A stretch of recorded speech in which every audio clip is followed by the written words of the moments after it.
Hello friends, कशा आहात? मजेत ना? आज आपण खास उन्हाळ्यासाठी सफरचंद आणि द्राक्षांपासून बनवलेल्या हेल्दी ज्यूसची म्हणजेच ॲपल अँड ग्रेप्स स्मूथीची रेसिपी पाहणार आहोत. अगदी चविष्ट लागते आणि पौष्टिक सुद्धा आहे.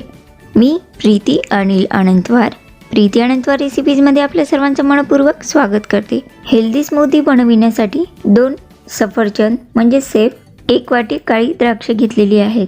या दोन्ही फळांना मिठाच्या पाण्यामध्ये 10 ते 15 मिनिटं ठेवून 2 ते 3 वेळेस स्वच्छ धुवून घेतलेली आहेत आणि नंतर ही फळं फ्रीजमध्ये ठेवली होती. अर्धी वाटी दूध घेतलेलं आहे आणि एक छोटा मिल्क पावडरचा पॅकेट घेतलेला आहे.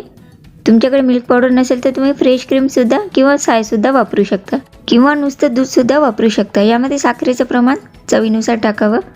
सेफ आणि द्राक्ष जे धुतले त्याला आपण चिरून घेणार आहोत. तुमच्याकडे सेफ चिरण्यासाठी अशा पद्धतीचं ॲपल कटर असेल तर या ॲपल कटरच्या साह्याने सुद्धा तुम्ही ॲपल म्हणजे सेफ चिरून घेऊ शकता किंवा चाकूच्या साह्याने अशा पद्धतीने सर्व साईडचे फोडी करून घ्यायचे आहेत आणि मध्यभागी जे बिया आहेत ते काढून फेकून द्यायचे.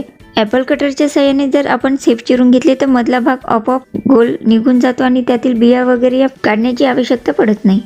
चाकूच्या साह्याने मी सर्व ॲपलच्या फोडी करून घेतलेल्या आहे. जर द्राक्षांमध्ये बिया असतील तर अशा पद्धतीने चिरून मधील बिया काढून घेऊ शकता किंवा द्राक्षांना चिरता सुद्धा मिक्सरमध्ये तसंच टाकून घेऊ शकता. सफरचंद आणि द्राक्षांची स्मूदी बनविण्यासाठी ही फळ स्वच्छ धुतल्यानंतर फ्रीजमध्ये ठेवून घेतलेली असल्यामुळे थंडगार आहेत आणि थंड फळं मी चिरून घेतलेली आहे. तुमचे फळ थंड नसेल तर तुम्ही ज्यूस बनवताना बर्फाचा वापर करू शकता. यामध्ये टाकण्यासाठी जे दूध घेतलेलं आहे अर्धी वाटी ते सुद्धा फ्रीजमधून काढून घेतलेलं आहे म्हणजे थंडगार दूध आहे. चिरलेले सफरचंदाच्या फोडी म्हणजे सेफच्या फोडी मिक्सरच्या पॉटमध्ये टाकून घेतलेले आहे. यामध्ये आपण द्राक्ष टाकून घेऊया. द्राक्षांमध्ये बिया असतील तर द्राक्ष चिरून बिया काढून टाकावीत किंवा तशीच टाकली तरी चालतील. सर्व मिश्रण मिक्सरमधून बारीक फिरवून घेतलेलं आहे. चमच्याच्या साहाय्याने दाखवते मी तुम्हाला. अगदी बारीक झालेलं आहे.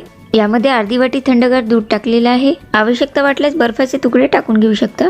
एक छोटा पॅकेट मिल्क पावडरचा टाकलेला आहे. तुमच्याकडे मिल्क पावडर नसेल तर तुम्ही फ्रेश क्रीम म्हणजे साय सुद्धा वापरू शकता किंवा नुसतं दुधाचा वापर सुद्धा करू शकता. 2 चमचे मी इथे साखर टाकलेली आहे. साखरेऐवजी तुम्ही मध सुद्धा वापरू शकता. सर्व मिश्रण पुन्हा एकदा मिक्सरमधून बारीक फिरवून घेतलेलं आहे आणि अगदी बारीक पेस्ट झालेली आहे. पाहू शकता आणि आपली ॲपल आणि ग्रेप्सची स्मूदी तयार आहे. हेल्दी अँड फ्रेश ज्यूस ग्लासमध्ये सर्व करून घेऊया. सर्वात महत्त्वाची टिप म्हणजे यामध्ये साखरेचं प्रमाण तुमच्या आवडीनुसार साखरेचं प्रमाण कमी जास्त करू शकता किंवा साखरेऐवजी तुम्ही मधाचा सुद्धा वापर करू शकता. अगदी चविष्ट आणि हेल्दी अशी ॲपल अँड ग्रेप्सची स्मूदी तयार आहे. हेल्दी ज्यूस पिण्यासाठी तयार आहे.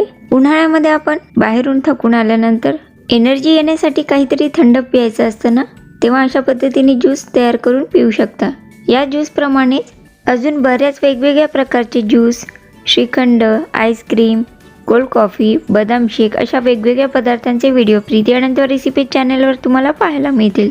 या व्हिडिओची लिंक डिस्क्रिप्शन बॉक्समध्ये देणार आहे. तुमची इच्छा असेल तर डिस्क्रिप्शन बॉक्समध्ये जाऊन व्हिडिओ पाहू शकता. आजचा व्हिडिओ तुम्हाला कसा वाटला त्याबद्दल मला नक्की कळवा.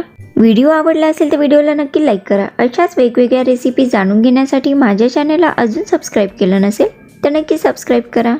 माझे व्हिडिओ तुमच्या फ्रेंड्सना नक्की शेअर करा आणि तुमचे कमेंट मला कमेंट बॉक्समध्ये नक्की कळवा. व्हिडिओ पूर्ण पाहिल्याबद्दल आपल्या सर्वांचे मनपूर्वक धन्यवाद.